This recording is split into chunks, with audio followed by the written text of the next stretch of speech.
There's something strange about the first image of the entire Walking Dead universe. Rick Grimes wakes up alone in a hospital room in the pilot episode, Days Gone By, and he looks around at a world that has already ended without him. He's confused, disoriented, quietly terrified. He's Southern. That slow drawl, that particular stillness of a man from small-town Georgia carrying the weight of a sheriff's badge into the end of everything. Except he isn't. The man in that hospital bed is Andrew Lincoln, born in London, raised in England. That accent, the one that feels so natural, so completely Rick, is a performance. Constructed. Practiced until it stops sounding like work. I keep coming back to that image. The hospital corridor, the hat on the bedpost, the silence before the world shows him what it's become. How many other things did you think you knew about this show that aren't quite what they seemed? Let's start with the man at the centre of everything. Because I think his story, the real one behind the character, tells us something important about what this show's actually made of. Andrew Lincoln is from London. He grew up in England, trained as an actor there, and built a career in British television before he walked into a casting room and convinced a room full of Americans that he was a Georgia sheriff who'd woken up at the end of the world. The accent he performs as Rick Grimes, that particular southern cadence, the way certain words land with weight, the quiet that feels regional and specific and utterly real, is entirely constructed. He researched it, practiced it, carried it through 11 seasons and a mini-series without a crack visible to most viewers. Think about what that means for every scene you've ever watched. Every quiet moment where Rick says something that feels like it came up from the roots of who he is. Every time he calls Carl's name in that specific way. Every confrontation, every speech, every whispered promise in the dark. Delivered by a man from across an ocean who decided to believe in this character so completely that the belief became indistinguishable from the thing itself. That's not a criticism. It's genuinely one of the more remarkable performances in television history, and the fact that it holds up over more than a decade of close scrutiny says something about the depth of the craft involved. Lincoln has spoken in interviews about the research he did, the time he spent in Georgia, the specific influences he drew on for Rick's particular register. He didn't approximate the accent, he built it from the ground up. But here's what I find most interesting about this fact, sitting with it late at night. It establishes, right from the first frame of the franchise, that The Walking Dead is a world built from craft, built from decisions made by real people who cared enough to get the details exactly right, even when the details couldn't have been more difficult. The apocalypse. Rick wakes up into feels real because everyone involved in creating it invested in its reality, with the kind of attention that doesn't show on screen. It just becomes the texture of the world. Now let's talk about Daryl Dixon, because this is where the story gets genuinely surprising. Norman Reedus did not audition to play Daryl Dixon. Daryl Dixon did not exist when Norman Reedus walked into the casting process for The Walking Dead's first season. He auditioned for Merle, the older Dixon brother, the one who ends up chained to a rooftop in the 3rd episode of Season 1, the one whose arc ends in tragedy in Season 3, after a long road of terrible choices and one genuinely redemptive final act. Merle is a significant character, but he is not by any measure the character who came to define the franchise. The people in that casting room watched Norman Reedus audition for Merle and understood immediately that they were looking at something they hadn't planned for. The combination of what he brought to that reading, the specific quality of presence, the way the character's rough edges coexisted with something more complicated underneath. was too interesting to simply assign to the role and move on, so they created a new character. They wrote Daryl Dixon specifically because of Norman Reedus, and they wrote him as Merle's younger brother, so that the original casting logic would still connect. Daryl Dixon does not exist in Robert Kirkman's original comic series. He has no counterpart in the source material. The character who became the franchise's most beloved figure. The one who carried the crossbow and the motorcycle, and the grief and the loyalty, and the slow, hard-won discovery of who he actually was underneath the surface the world had shaped him into, was invented for television, invented for one specific actor, and invented because someone paid close enough attention to recognize something unexpected when it walked through the door. That is, to me, one of the most quietly extraordinary facts about this entire universe. The character who will eventually carry the mythology to France, who will anchor his own spin-off series, a decade and a half after his first appearance, who will become the emotional spine of the franchise in its later years. That character almost didn't exist. He existed because of a combination of craft, accident, and the specific human quality of someone who showed up to do one job and turned out to be exactly right for a different one.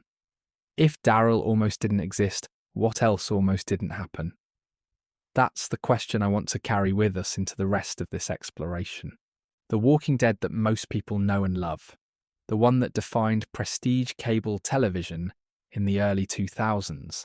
The one that broke viewing records and launched a franchise that's still expanding more than 15 years later, is not exactly the Walking Dead that Frank Darabont set out to make. Darabont directed the pilot episode and served as showrunner for the first season. His vision for the show was cinematic in a way that network and cable television rarely attempted at the time.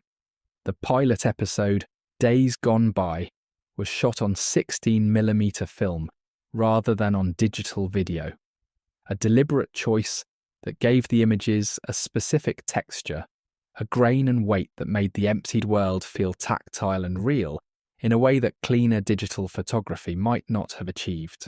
The empty streets of Atlanta, the abandoned cars, Rick on the horse, moving through a city that had become something else entirely. That footage has a quality to it that the later seasons, shot on digital, don't quite replicate. Not better or worse, just different, carrying the specific visual signature of Darabont's intentions. Darabont departed after the first season, under circumstances that were complicated and public enough that most longtime fans are aware of the broad outlines. The creative direction of the show shifted with his departure in ways that are still discussed and debated in the fan community. Some viewers feel the show's early seasons carry a quality that later changed. Others feel the series found its footing and its most ambitious storytelling after the transition. Both responses are honest, and the tension between them reflects something real about what happens when a creative vision changes hands. What I find worth sitting with is what Darabont's pilot accomplished before any of that happened. He chose to film in a real, decommissioned hospital in Georgia rather than building a set. The emptied corridors, the debris, the particular quality of light through windows that hadn't been cleaned recently. These are real. They're not production design meant to look like abandonment. They are abandonment, captured on film, populated with an actor who built his character from the roots up. There's a kind of honesty in that choice that echoes through the franchise's entire aesthetic approach. The Walking Dead has always preferred real locations over built ones where possible. Senoya, Georgia, the small town that hosted much of the filming through the show's long run, was not a set. It was a functioning town, with residents who watched the production roll in and out for years. The apocalypse in the Walking Dead universe happened in places that actually exist, roads that people actually drive on, buildings that people actually lived and worked in. I think this is part of why the world of the show has always felt so present. You can feel the weight of the locations, the age of the wood, the specific quality of southern light, the heat that the characters are always visibly experiencing. You can feel the real history of the places that were used, that grounding in actual geography, actual architecture, actual decay. It does something to the storytelling that careful set construction can't quite replicate. There's a parallel here to the character work we were just talking about. Andrew Lincoln building an accent from research and care. Darabont shooting a hospital in an actual hospital. Daryl Dixon being created because someone walked in and was more than expected. The Walking Dead, from its very first production decisions, was a show that chose the harder, more authentic option when the easier one was available. It decided that the real thing, or the closest possible approximation of the real thing, was worth the extra work. That philosophy doesn't always hold across 13 seasons of a massive television franchise. Productions grow, budgets shift, creative teams change, and the perfectly maintained consistency of a single vision gives way to something more collaborative and more variable.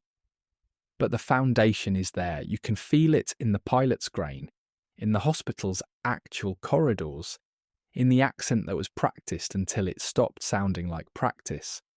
What does it mean that the apocalypse was filmed inside actual decay? I think it means that from the very beginning, the people making this show understood something important. Authenticity isn't a luxury. It's the thing that makes the audience believe. And if the audience believes, everything else becomes possible. If you've made it this far into the video, please consider leaving a like and subscribing to show your support. It means a lot to me. Alright, back to the vid. Let me tell you about Carol Pelletier and about the version of this show that very nearly didn't include her. In the early seasons of The Walking Dead, Carol is written as a background figure. She's quiet, deferential, defined largely by her relationship with her abusive husband Ed, and then by her grief over her daughter Sophia. She's part of the group, but he's not a driving force in it. There were plans at various points in the early production for her arc to end sooner than it did. The character, as originally conceived, was not built to last. Melissa McBride changed that, not through any single dramatic scene or breakthrough moment, but through the accumulated weight of everything she brought to the role across the first 2 seasons. The specific quality of attention she gave to Carol's silences, the way she found interiority in a character who was given very little space to express it, the grief over Sophia that felt so genuinely devastating that it became impossible to move past the character without feeling the loss of what she might still become. The showrunners watched what McBride was doing and revised their plans. Carol stayed, and then she transformed. By season 3, she was already becoming someone different, harder, more capable, willing to make decisions that the earlier version of the character would never have considered. By season 4, she's the person who makes a terrible choice in the prison's boiler room because she's decided that her survival and the group's survival require it. By the later season, she's one of the most morally complex and emotionally rich characters in the franchise's entire run. A woman who has looked at everything survival demands and hasn't looked away, and who carries that knowledge with a specific kind of exhausted grace. None of that was the plan. It became the plan because someone showed up and made the character impossible to let go of. The Walking Dead has a consistent pattern here that I think is worth recognising as one of its defining production characteristics. The show rewrites futures based on what actors bring to their roles. It's not unique to Carol. You can see it in the extended arc given to characters who resonate unexpectedly in the way certain relationships deepen, because the chemistry between specific actors produces something the writers want to keep exploring. The show is, in the most fundamental sense, collaborative, built not just from scripts but from performances, and willing to follow the performances when they lead somewhere the scripts didn't anticipate. This is, in its own way, a form of the same authenticity that characterized Darabont's location choices and Lincoln's accent research. You can't manufacture the thing Melissa McBride does with a look. You can't plan for it. You can only be paying close enough attention to recognize it when it happens, and flexible enough to change your plans around it. Negan is another version of this story, though it takes longer to see. Jeffrey Dean Morgan was cast specifically to play the character as written, the franchise's biggest villain, the man with the bat, the personality that consumed the narrative for 2 full seasons. He played that role with enormous commitment and considerable craft. But what happened over time, across the Whisperer War and the Commonwealth Arc and eventually Dead City, is that Morgan found something in Negan that the character's original conception didn't fully anticipate. A weariness, a capacity for genuine reflection, a person underneath the performance of power who was starting slowly and painfully to reckon with what the performance had cost. The show followed that too. Negan's arc across the later seasons is not the arc anyone would have predicted from the Season 7 premiere. It exists because an actor found something worth following, and the writers followed it. How many of your favourite characters only exist because someone showed up and made them impossible to kill off? That question has a longer answer than you might initially think, and the answer I find makes the characters feel more real rather than less, more like survival, which is also partly luck, also partly the unexpected discovery that something you thought was fragile turns out to be made of sterner stuff than anyone anticipated. And that's where the pattern starts to click, or at least it might. There is a fact hiding at the centre of the Walking Dead universe that the show held onto for 2 full seasons before it finally said it aloud. The virus is already in everyone. Every living person carries it. The bite isn't the transmission. The bite kills through sepsis, through bacterial infection, through wound trauma. But the turning happens regardless. When you die, however you die, you turn. The enemy isn't out there beyond the fence. The enemy is already inside every person you're trying to protect. Dr. Jenner tells Rick this in a whisper at the end of Season 1's 6th episode, TS-19. We don't hear it. We see Rick's face. That particular expression of someone receiving a weight they're not sure how to carry. And then Rick carries it, quietly, through Season 2 on Herschel's farm, and into the early days of the prison in Season 3, before he finally tells the group at the end of Season 3's finale, "Welcome to the tombs." 2 seasons. He held that specific truth for 2 full seasons. Think about the storytelling decision embedded in that. The show could have told us in Season 1. It could have let Jenner's whisper be heard, could have let the audience carry the knowledge through the narrative alongside Rick. Instead, it chose the same shape as Rick's choice. It withheld the information until there was something to do with it, until the weight had somewhere to go. The show hides its most important truths in plain sight, in the same way its characters do. Not dishonestly, but with a specific patience of someone who understands that some information only becomes useful when people are ready to receive it. This is one of The Walking Dead's most consistent and most elegant narrative patterns. The answer to the question you've been asking is usually already visible on screen, encoded in a look or a silence or a choice that only makes full sense in retrospect. The show trusts its audience to sit with partial information and keep watching, because it knows that the watching is part of the meaning. That the gap between not knowing and knowing is where the emotional work happens. What else is the show hiding right now? That's not a rhetorical question. If this pattern holds, and it has held across more than a decade of storytelling, then there are things currently visible on screen in the active spin-offs that are going to mean something different once we know more. Things that will send people back to rewatch with the specific pleasure of recognition. It was there. It was always there. I find this quality in The Walking Dead deeply satisfying, and I think it's underappreciated as a craft element. It's easy to notice the deaths, the action, the big narrative swings.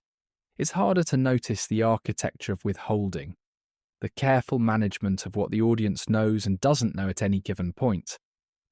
But it's equally important. Rick's face in that corridor is more effective than Jenna's words would have been. The silence is doing more work than the speech. If you've only watched The Walking Dead once, you've seen one version of it. The second watch, with the full knowledge of what's coming, is a genuinely different experience. Not sadder exactly, but richer.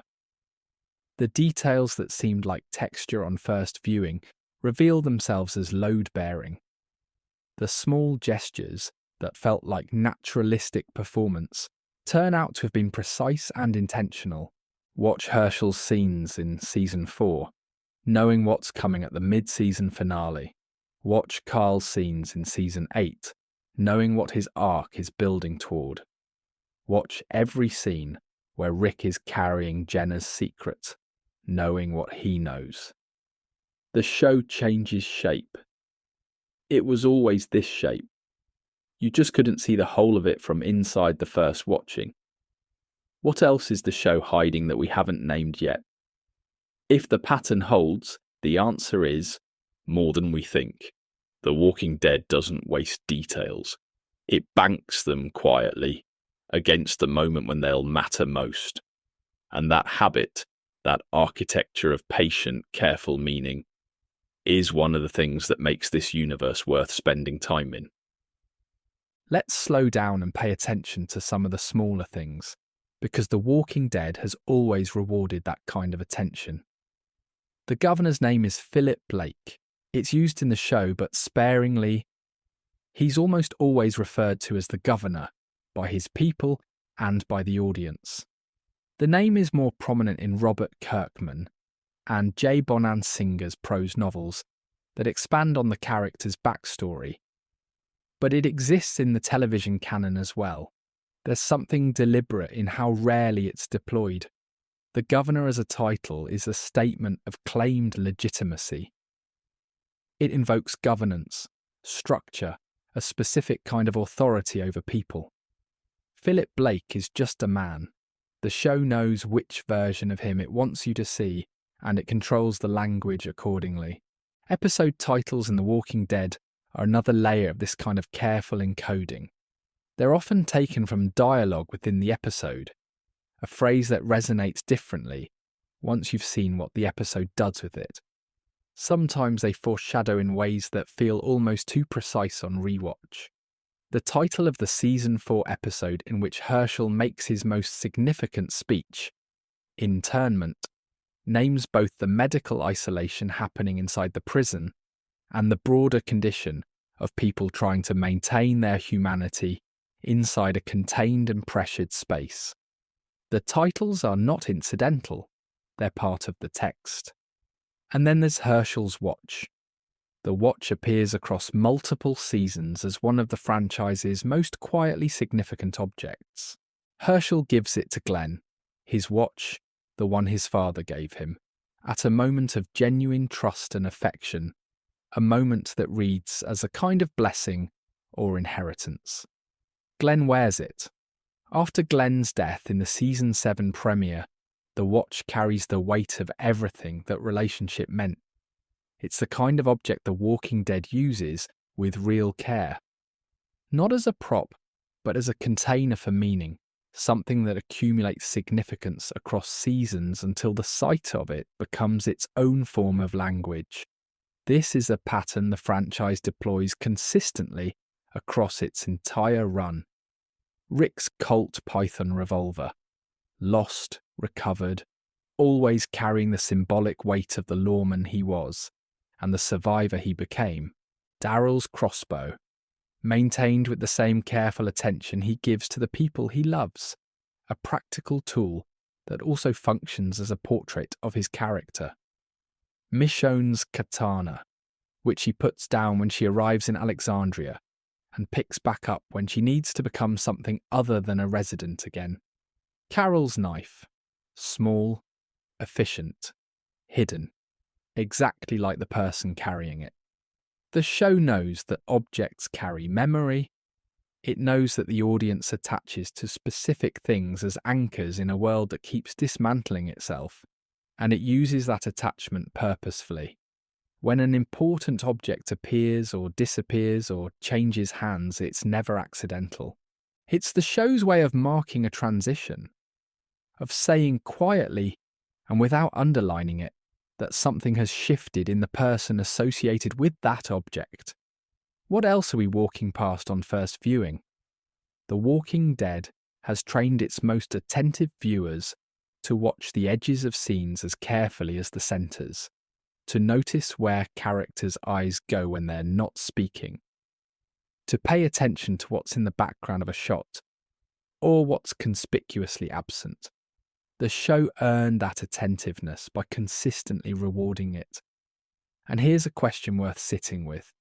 If you knew going in that every object and every title and every name used sparingly was doing work, that the show was always building meaning at multiple levels simultaneously, would it change how you watch?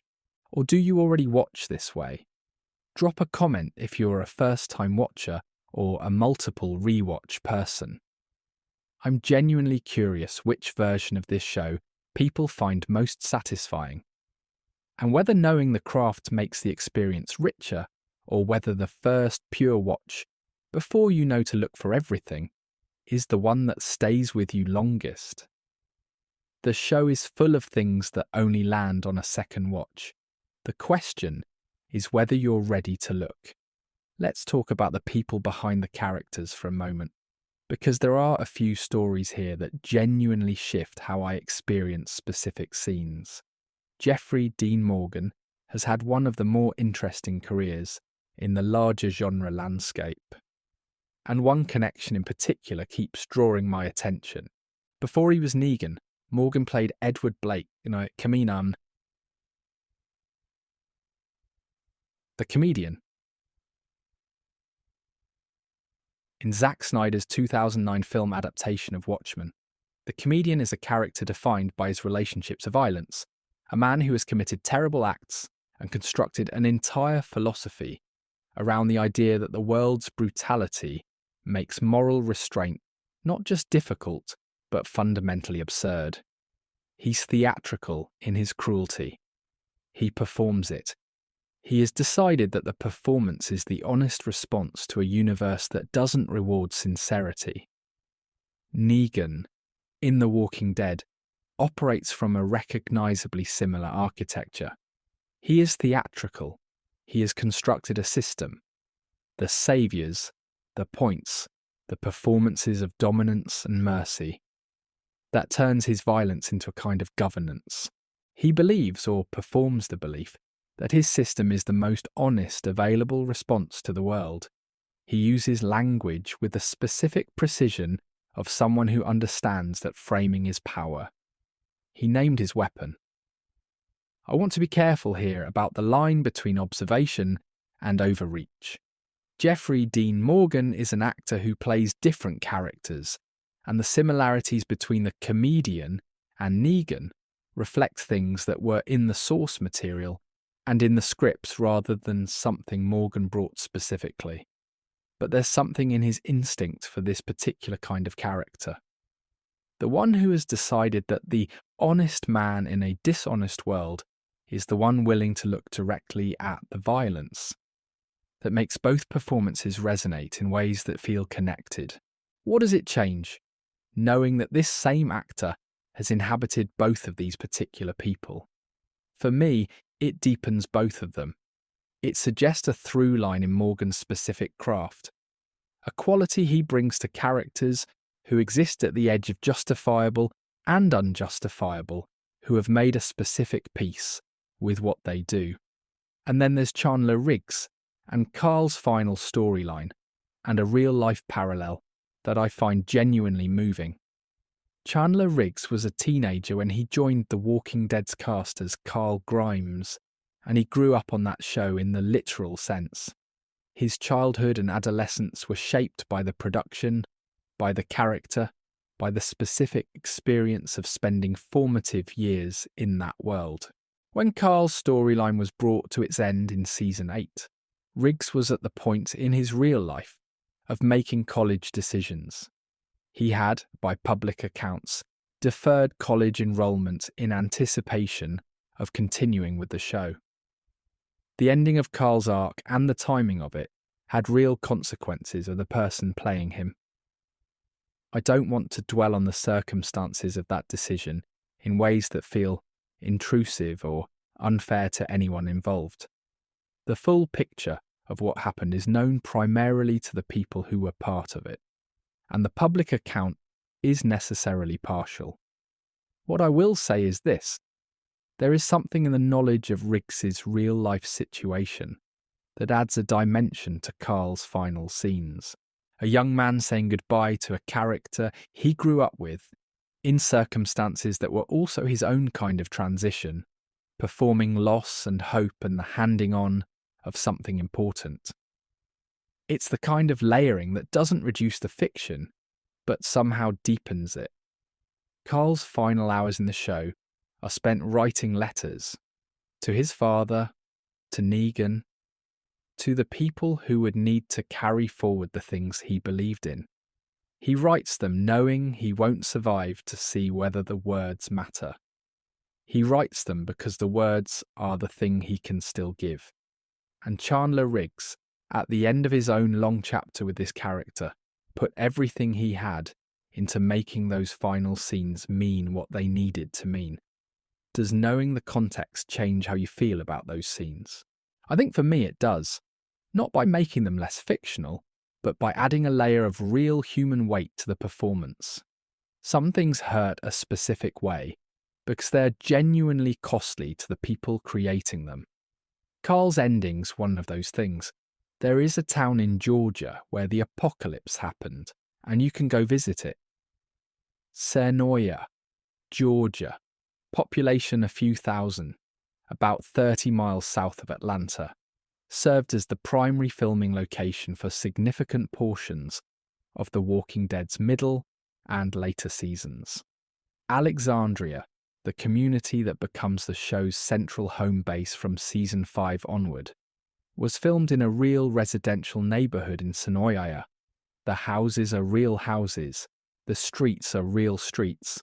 Residents of Senoya lived adjacent to the production for years, watching their town become the backdrop for the end of the world, and some of them are still there. The neighbourhood used for filming still exists, and fans make pilgrimages to it. This is one of the stranger and more wonderful facts about the franchise's physical reality. The apocalypse has a zip code, it has a main street, it has neighbours. The production design team for The Walking Dead built out Alexandria's interiors and modified the neighbourhood's exteriors in ways designed to suggest a community that had fortified and organised itself over time.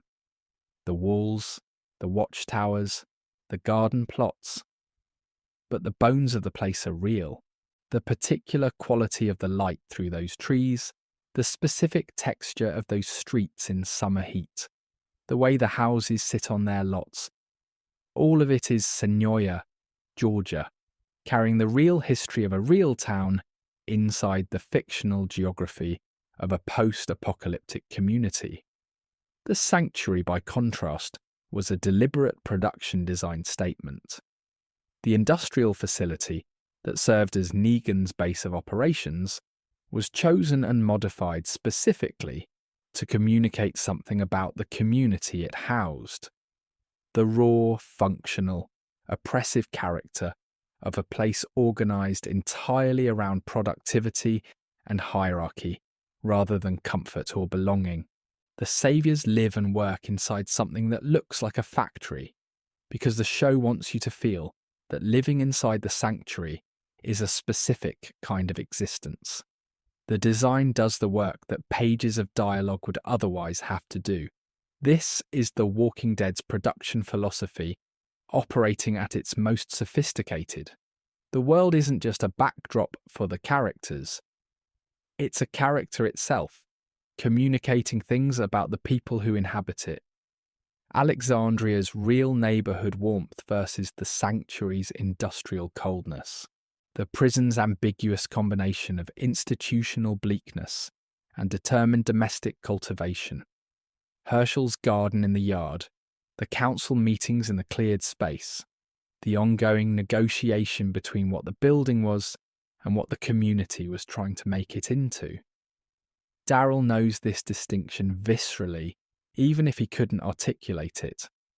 He spent his early life in places that looked more like the sanctuary than Alexandria.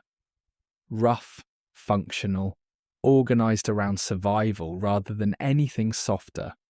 His journey across the series is partly a journey toward believing that the softer version is worth protecting. That the garden and the council and the morning routines of a community trying to be something more than a defensive position are not weaknesses. That they are, in fact, the point. In the Daryl Dixon series in France, he moves through European locations that carry their own specific weight. The particular atmosphere of landscapes shaped by centuries of different history. The communities he encounters there are organised differently from the American ones he knows. The architecture is different. The social logic is different. And Daryl, reading environments the way he's always read them, with the attentiveness of someone who learned early that his survival depended on understanding the space he was in, has to recalibrate constantly. There's something quietly profound about a character whose entire skill set was developed in specific American geography, now navigating European space with those same tools. The tools still mostly work, but the environment is asking different questions. The apocalypse has a zip code, and Daryl is a long way from his. Does that distance make him more himself, stripped of the familiar context? Or does it reveal how much of who he is was shaped by the specific places that made him? That question doesn't have a clean answer, but it's one of the things I find most interesting about where the franchise has taken him. There are deaths in The Walking Dead that the show handles with mercy, quick, relatively clean, given the dignity of a meaningful final moment. And there are deaths the show refuses to make clean, that it holds open and prolonged, and demands that you sit inside for longer than feels comfortable. Glenn Ree's death in the Season 7 premiere, The Day Will Come When You Won't Be, is the most discussed, most analysed, most debated scene in the franchise's entire history. It was filmed with a specific deliberateness. The camera does not look away. The scene does not cut away from what is happening. The show insists on the full weight and duration of what it has chosen to do. It is, by any measure, one of the hardest sequences in prestige television to watch. And it was designed to be. The production made specific choices about how to film that scene, choices that were clearly intentional, clearly understood as significant, clearly meant to produce exactly the reaction they produced. I don't want to dwell on the mechanics of it in a way that feels gratuitous. What I want to talk about is the philosophy underneath the choice, because I think it tells us something important about what The Walking Dead believes it's doing. The show's deaths, when they're at their most effective, feel unjust. Not random. Unjust. There's a difference. Random would be arbitrary, without meaning. A coin flip with no stake attached. Unjust means the death lands on someone it shouldn't. At a moment that feels wrong, in a way that refuses the comfort of narrative logic or emotional preparation. Glenn's death is unjust.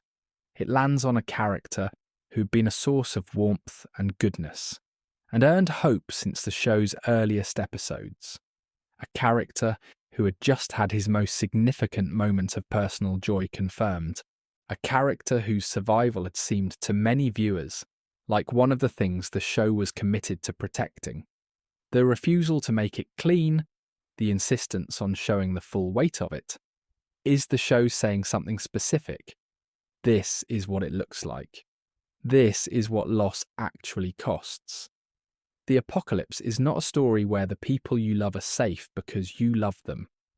The grief is real because the show refuses to pretend that death is tidy, that violence is clean, that the people closest to the centre of the story are protected by their narrative importance. Maggie carries Glenn's loss across multiple seasons, across the collapse of the hilltop, across her own transformation into a leader she never planned to become. In Dead City, she is still carrying it, still navigating a world that has the shape of a wound where Glenn used to be. Lauren Cohan brings to those later seasons, and that spin-off a specific quality of grief that feels integrated into the character's entire way of moving through the world. Not performative grief, grief that has become structural. Was there a version of The Walking Dead where Glenn lived? Almost certainly yes, in the sense that any narrative decision could have gone differently. Some fans in the community feel strongly that Glenn's survival would have produced a richer and more emotionally coherent later franchise. Others feel that the show needed to pay the full cost of the conflict it had built, that protecting Glenn would have softened the stakes in ways that ultimately would have weakened what came after. I find I can't hold either of those positions cleanly. I think the death was devastating, and deliberately so. I think what Maggie becomes in its aftermath is some of the richest character work the franchise has done, and I think there is a loss, a real one, not just a fictional one. In Glenn's absence from the story's later chapters, all of those things feel true simultaneously. The grief is real because the show refuses to make death clean. And the fact that we're still talking about this scene years later, still debating whether it was the right choice, still feeling the weight of it, that's its own kind of testament to what was at stake. You don't argue this passionately about something that didn't matter. What would the show have been if Glenn had lived? Drop your thoughts in the comments. I genuinely don't know, and I think it's one of the questions worth sitting with. Here's the theory I've been building toward, and I want to lay it out carefully because it's not about any single fact, but about what all the facts together suggest. Every surprising thing about The Walking Dead's production mirrors something the show is saying thematically. The accents constructed so carefully they stop sounding constructed. The characters written for specific actors, or rewritten when actors brought something unexpected. The real locations chosen for the weight of their actual history. The deaths that are made deliberately hard because that's what honesty about loss requires. The truths hidden in plain sight until the audience is ready to receive them.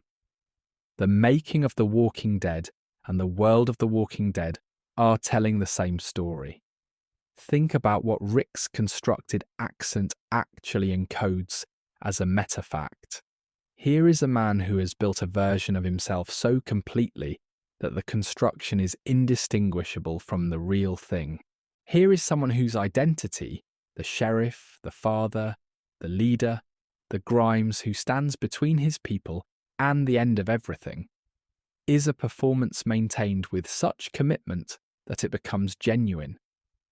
That's what Andrew Lincoln does professionally. That's also arguably what Rick Grimes does every single day of the apocalypse.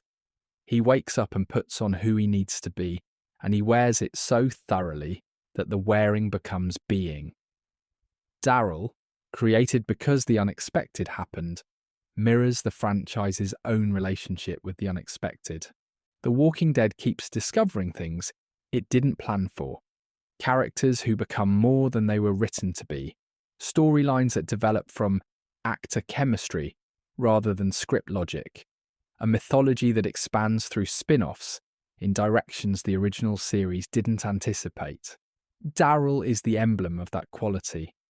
He shouldn't exist. He exists. He became the most important character in the universe. That's the show's relationship with accident and intention played out in character form. Carol, rewritten by performance, mirrors the show's argument about survival itself. Survival isn't guaranteed. It isn't a reward for being good or important or central to the narrative. It's partly skill, partly decision, and partly the fact that someone paid attention at the right moment and decided that this particular person was worth keeping. Carol survived, in the fictional world, because she became someone who couldn't be easily discarded. She survived in the production world because Melissa McBride made her impossible to let go of. The two stories rhyme. The show hides its truths in plain sight, and it does this in both its fiction and its production reality. The most important fact about The Walking Dead is one that takes years of watching to fully appreciate. It was always building something larger than any individual season suggested. The meaning accumulates. The pattern only becomes visible across the full length of the view. What if the show's biggest meta-fact is that it almost didn't exist the way we know it? Almost no Daryl. Almost a different showrunner vision from season 2 onward. Almost a Carol who didn't survive past the farm. Almost a Glenn who lived, or a world where the pilot's film grain set a visual standard the later seasons maintained. The Walking Dead that exists is the result of specific choices, specific accidents, specific moments of recognition, exactly like the communities its characters build. Both are the result of people paying attention and being willing to change plans when something better showed up, uninvited. And that pattern, in the fiction and in the making of the fiction, is, to me, one of the most quietly beautiful things about this universe. It is built the way everything worth building is built.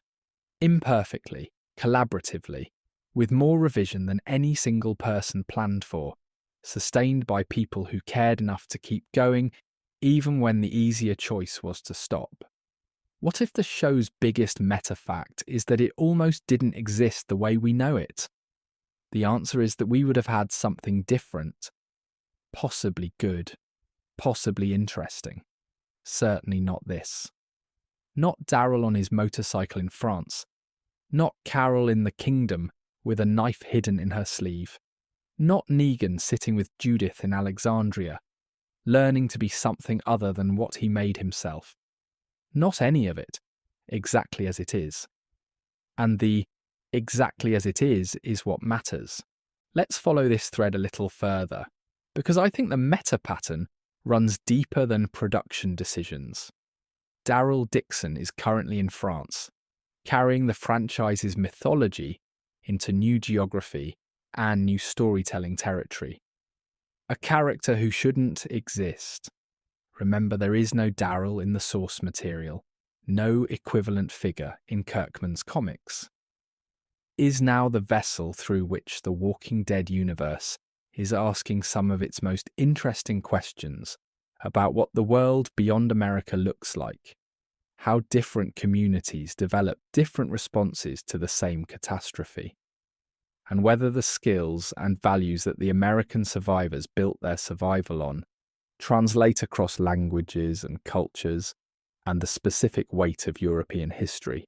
Dead City, the spin-off following Maggie and Negan through a Manhattan that has been completely reclaimed by the dead, is equally improbable as a premise, and equally dependent on the fact that fan attachment to specific characters redirected the franchise's plans. Negan's narrative endpoint, as written in the original series, could reasonably have been his execution after the war with the Saviors. Rick spared him. The show followed that decision and then kept following it season after season until Negan became one of the most layered characters in the franchise, rather than its most vivid villain.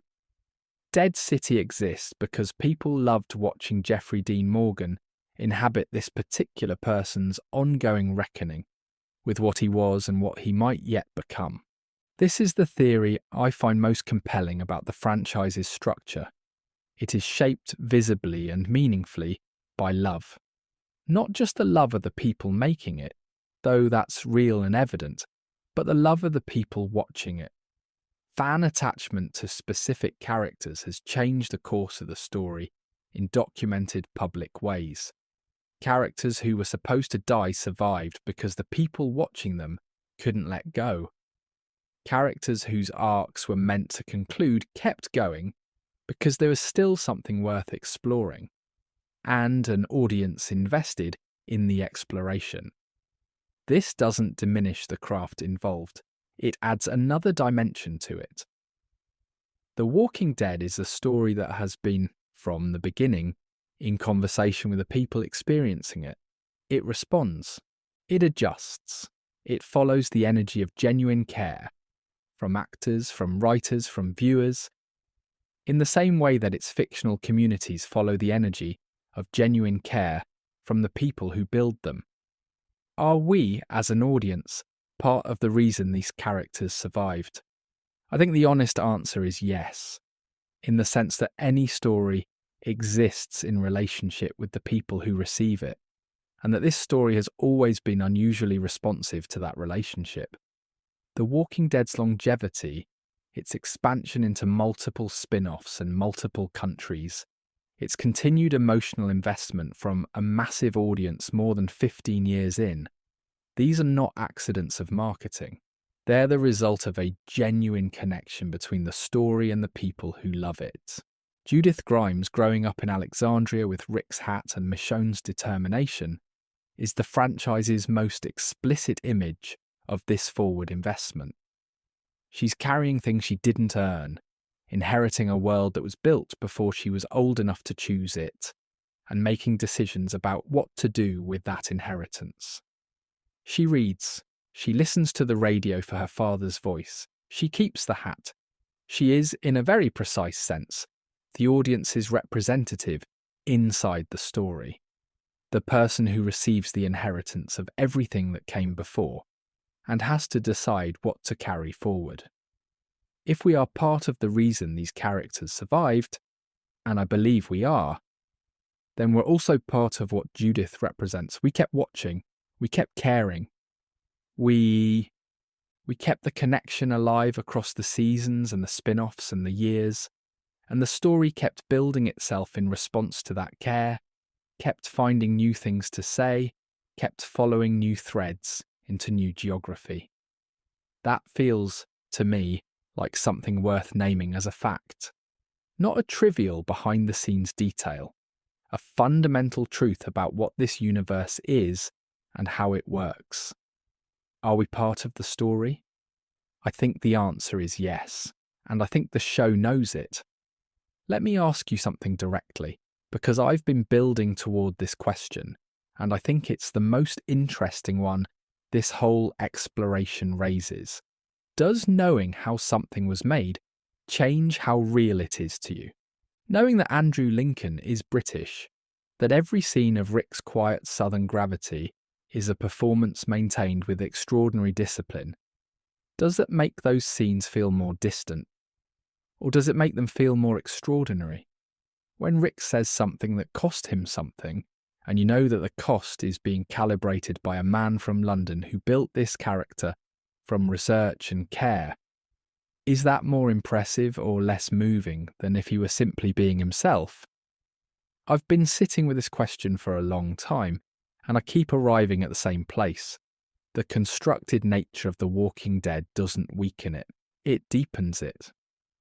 Because the thing that the show is arguing, that you can build something real out of deliberate effort, that the constructed version of yourself that you put on every morning to face an impossible world is not less genuine than whatever was there before, is being enacted by the production itself.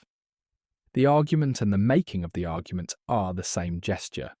Andrew Lincoln chose to become Rick Grimes so completely that the choice became invisible. That's acting at its highest level.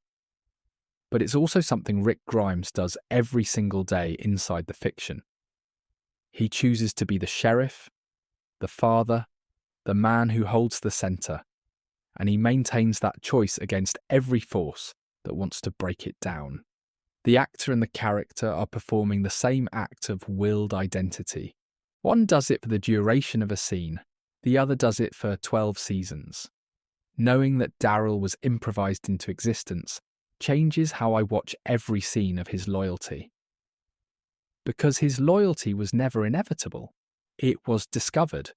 The show found out that this particular person could be fiercely, almost selflessly devoted. And then it followed that discovery for 15 years.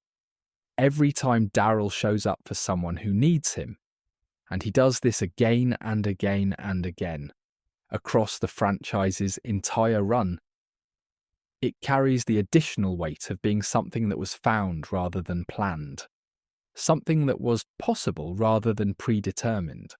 There are viewers in the community who feel that knowing the production reality breaks the spell, that the story works best when you're fully inside it, without the distance of craft awareness. I understand that position.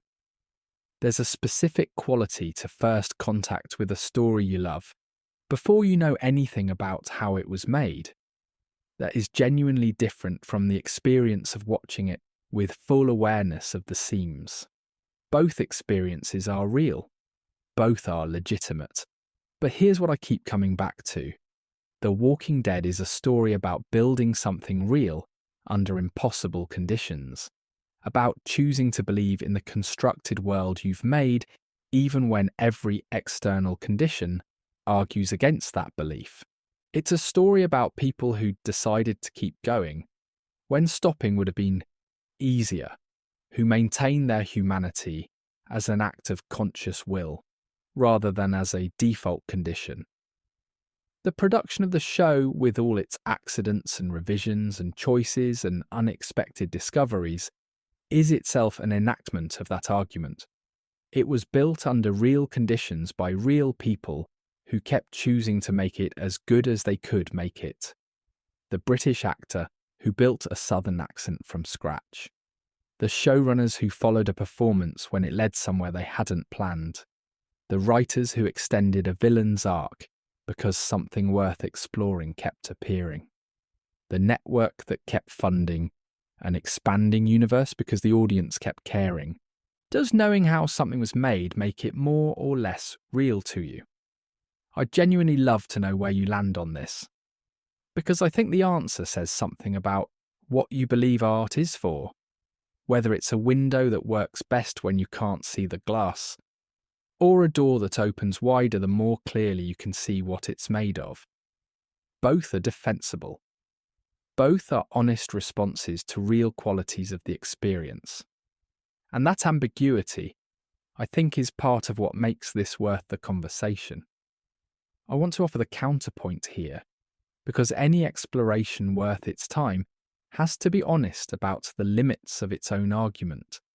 There's a position, a real one, held sincerely by many people who love this franchise deeply, that the facts behind the fiction simply don't matter, that the production reality is interesting in the way any craft is interesting to those who care about craft, but that it doesn't change the fundamental nature of the experience for viewers who engage with the story at the level of emotional truth rather than technical awareness. When Glenn dies in the Season 7 premiere, the grief is real. It doesn't matter how the scene was filmed. It doesn't matter what choices were made in the editing room, or how the schedule was structured, or what the behind-the-scenes conversations looked like.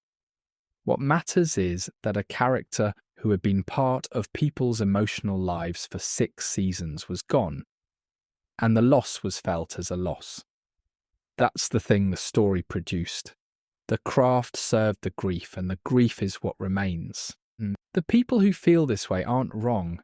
They're describing something genuinely true about how narrative works at its most effective. It effaces itself, the machinery disappears, and what's left is the pure experience of caring about something that isn't real but feels real. The magic of fiction is exactly this capacity for transparent operation. It works best when you can't see the workings. There's a real division in the Walking Dead community between viewers who love the behind-the-scenes material, the production stories, the casting histories, the decisions about filming locations and visual grammar, and viewers who prefer the story to remain complete in itself, who don't want the spell broken by awareness of its construction. Both groups are loyal fans. Both are right about something important. Art is always constructed. The construction doesn't cancel the feeling. This is the thing I keep coming back to when I sit with the counterpoint, because I think it's the most honest resolution available. The facts about how The Walking Dead was made don't diminish what it is. They add a dimension that's optional, a layer of engagement available to those who want it, invisible to those who don't. The story works on both levels. The grief for Glenn, the love for Daryl, the weight of Rick's choices. None of that requires knowing anything about Andrew Lincoln's nationality or Norman Reedus's original audition to be fully, genuinely felt. What the craft awareness adds, if you want it, is a deepening of the astonishment. Not, this is beautiful despite being constructed, but this is beautiful because of how carefully it was constructed. The two are different emotional registers, and they produce different but equally valid relationships with the same story. What I notice sitting with both positions is that The Walking Dead seems to have been made by people who understood both registers.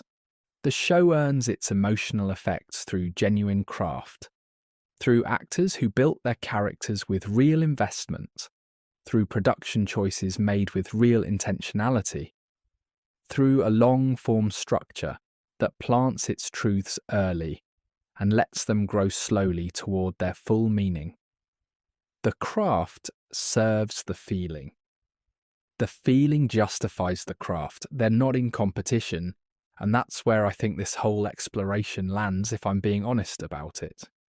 The facts that blow your mind about The Walking Dead are, at their core, confirmations. They confirm that the thing you felt watching the show, the weight, the care, the sense that this world was built rather than assembled, that the people making it believed in what they were doing, was real. You weren't imagining the craft, you were feeling it. The knowing and the feeling are pointing at the same thing. Does the knowledge that Glenn's death scene was filmed with deliberate prolonging make the grief smaller? Or does it tell you that the people who made the show understood what they were doing and chose to honour it fully, the same way Glenn's life inside the fiction was honoured by how completely it was lived? I think it's the latter. And I think most people, when they sit with it, find they do too. Come back to the hospital with me. It's the first scene of the first episode of the entire franchise. Days Gone By, Season 1, the beginning of everything. Rick Grimes opens his eyes in a hospital room. He's been in a coma. The world ended while he was unconscious. He has no idea. He wakes up slowly, takes in the room, sees the dead flowers on the table, sees the darkness, hears the silence where the hospital should be humming with ordinary life. He gets up and starts moving through the corridors. He's wearing his clothes from before, the sheriff's uniform, the badge. He still looks like who he was. He just doesn't know yet what he's woken up into. There's a hat on the bedpost. It'll matter for years. Andrew Lincoln, a man from London, opens his eyes in that hospital bed and believes it completely. He believes the accent and the badge and the quiet weight of a man who was a certain kind of person before, and is now going to have to figure out what that person becomes. He walks those corridors, a real hospital, decommissioned and empty, carrying real history. And the belief is total. You can't see the work. You see only Rick Grimes, arriving at the end of the world with nothing but who he was before it, and the question of whether who he was before is going to be enough. The hat on the bedpost is waiting. He doesn't know that yet either. He doesn't know that it will travel from him to his son to his daughter, accumulating meaning at each transfer, becoming something more than clothing, becoming the franchise's most patient symbol of inheritance and hope.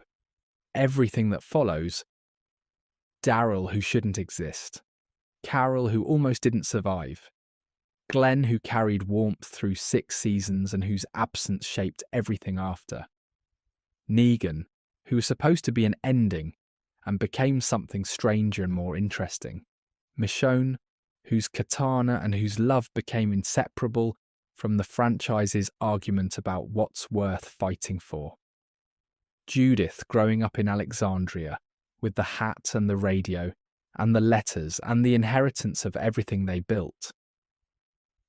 Everything follows from this moment, from this particular man, in this particular hospital, in this particular silence before everything begins.